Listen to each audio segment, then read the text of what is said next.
Existe um tipo de sedução que não começa com um olhar intenso, nem com toque calculado. Começa com uma frase inesperada, uma pergunta atravessada no meio do dia. Um comentário que parece simples, mas acende a mente como se alguém tivesse ligado várias abas ao mesmo tempo. E é exatamente aí que Gêmeos entra em cena. Porque quando esse signo aparece, nada acontece em linha reta. Tudo acontece em diálogo em troca. Em faísca mental, como se a vida dissesse em tom de brincadeira: atenção aqui, o jogo é rápido, curioso e cheio de reviravoltas. Quando falamos de Gêmeos, falamos de um arquétipo regido por Mercúrio, o mensageiro, o tradutor dos mundos, aquele que conecta ideias, pessoas, símbolos e informações. E isso não é só poesia astrológica. Isso se reflete no comportamento humano de forma quase matemática, porque a mente geminiana funciona como um sistema em órbita constante, sempre captando sinais, palavras, tons de voz, intenções escondidas. Enquanto alguns se apaixonam pelo toque, Gêmeos se apaixona pelo sentido, pelo subtexto. Pelo jeito como alguém articula uma ideia no meio de uma conversa aparentemente boba, a posição do Sol em Gêmeos indica identidade construída pelo diálogo, pela curiosidade e pela multiplicidade. Já a Lua nesse signo revela emoções processadas pela fala, pelo humor, pela leveza que disfarça a profundidade. E quando outros planetas ativam esse campo, o resultado é alguém que seduz, não por prometer segurança imediata, mas por oferecer movimento, troca e descoberta constante, como se cada encontro fosse uma nova casa astrológica sendo aberta na experiência do outro. Do ponto de vista dos ciclos Gêmeos, ensina que o desejo não nasce do controle, nasce da circulação, assim como os ciclos lunares mostram que tudo cresce e mingua, e renova a sedução geminiana só funciona quando há espaço para o ar circular. Para o assunto mudar, para o plano ser ajustado, para a surpresa entrar sem pedir licença, e isso se conecta com estudos comportamentais modernos que mostram como o cérebro humano responde melhor à novidade, ao estímulo cognitivo e ao humor compartilhado. Na mitologia, Mercúrio não ficava parado em lugar nenhum.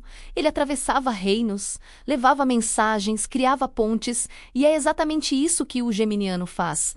Na conquista, ele cria pontes mentais. Faz você rir no meio de uma reflexão profunda, muda de assunto no momento exato, antes do tédio aparecer. E se a outra pessoa acompanha a conexão, acontece quase sem perceber como uma sincronicidade bem-humorada. Histórias reais confirmam isso o tempo todo. Pessoas que dizem que não se encantaram pelo visual, mas pela conversa que começou falando de algo simples e terminou em teorias malucas. Confissões inesperadas e risadas fora de hora. E quando a ciência observa o fenômeno da atração pela inteligência, aquilo que a psicologia chama de sapiosexualidade, ela descreve com precisão o território onde Gêmeos reina absoluto, porque ali o desejo nasce da mente estimulada.